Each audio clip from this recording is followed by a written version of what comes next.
My friend, today we're going to talk about I guess a little bit of music theory. When we're doing arpeggios, we are definitely doing notes that come in order. The best part about an arpeggio is if you know just basic chords, like a C major, D minor, E minor, F major, G major, A minor, B diminished, and a C. You can regulate those by having a C, E, and G, and knowing definitively where those notes are. C, E, G, that's your 1, 3, 5. So when playing notes like 1, 3, 5, 1, 1, 3, 5, 1, 1, 3, 5, 1, da da da da, we're just doing simple basic notes. We're taking a tetrachord and finishing it with our prime, our tonic. So 1, 3, 5, 1, 1, 2, 3, 5, 1, 3, 5, 1. These notes are going to allow us to go through our circle of fifths and get a little bit of finger exercise. You can use this with your third finger. I apologize. Your fourth finger, your ring finger, or do it with your pinky. Either way, the whole idea is to get more than just those tetrachords with the octave there, but start another tetrachord off of that note. Meaning, we would have something along the lines of like A, C sharp, E, A, C sharp, E, A. Well, today's explanation is going to require you to know a little bit about music theory. So let's keep A. A, B, C sharp, D, E, F sharp, G sharp, A. If we keep going with the scale, we get the same notes that were in the original 7. A, B, C sharp, D, E, F sharp, G sharp, A. And what we want to do is be able to explain that the A is the 1, the tonic, the root, the foundation. Every single one of these is an interval. Like this is the smallest distance in all of music. It's called the minor second. Well, at least that is for the Western era. There is something called a microtonal system, which means each note has about 4 pitches. When we do this in the Western era, we add 2 of the minor seconds to equal a major second. So A to B, even though it's just an interval, it's not the smallest interval. It's a combination of both of those. Meaning to get from this note to this note, it's 1 minor second. When we do 2 of them, it is 2 minor seconds. So the whole idea is when we keep going, like to this one, that's a minor third. When we go major third, perfect fourth, augmented fourth, perfect fifth, augmented fifth, major sixth, minor seventh, major seventh, tonic again. They all have different names. 3, 6, and 7, no matter where you is, that is always going to be a major or minor. All of these can be augmented. Like you could take this note, which is a perfect fourth, and flatten it, diminishing it by a half step. So a diminished fourth, yeah, it's a major third, but I generally don't call them that. We call them major thirds. When you take the major third and you diminish it by half, you're getting a major third to a minor third. Major second, minor second, tonic. So when I say, let's play a diminished run, what I mean is you have a 1, you have a flat 3, and then you have your 7th, but it's not a major 7th, it's a minor 7th. Well, a diminished chord is this. This is what we see when we're playing diminished chords. No matter where you put them, they form different types of diminished chords, you know.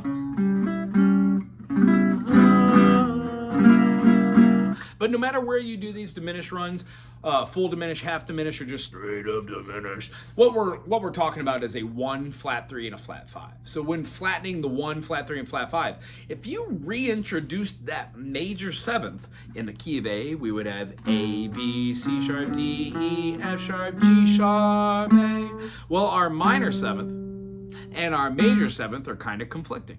So what we can actually do is have runs that include both. Right? It's kind of like this half step thing. Or we could choose one in front of the other. How about a major 7th into the 1 and then the minor third, and then we're going to go up to the flat 5, and then we're going to hit the 7.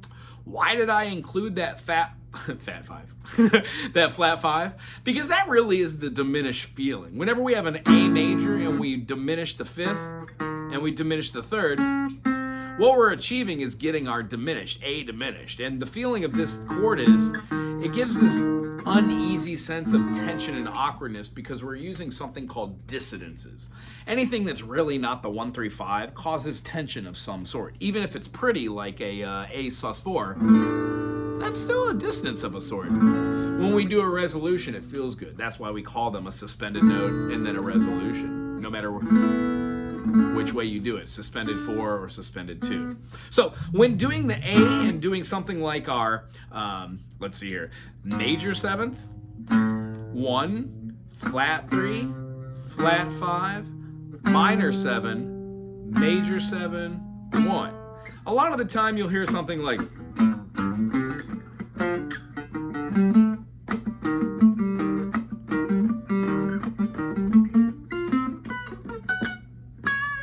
and the whole idea is to be able to use these notes sparse or interchanging them to get a feeling or a melody maker.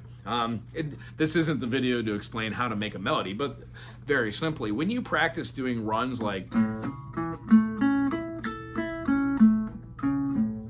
utilizing different finger techniques and finding yourself doing it to different chords, like a G major 7, and being able to do like a G major arpeggiated movement, and then moving that up to getting your A, and then a C natural, and then doing a D flat, I'm sorry, E flat or a D sharp, and then your 7th, you could even do both, like a, see how that passing note, that major 7th became a movement? So something,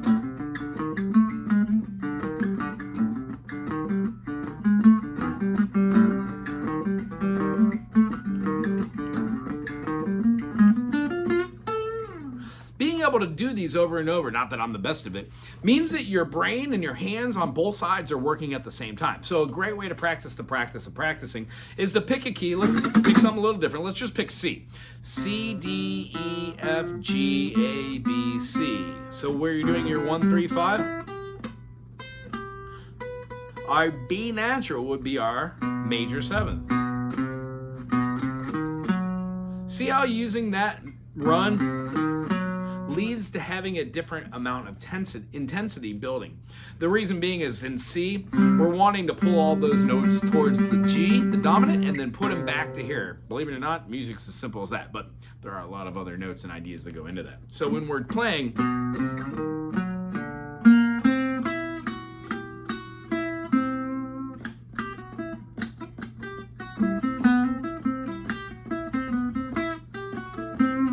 these are the kind of runs that I try to hear in my head. So while practicing,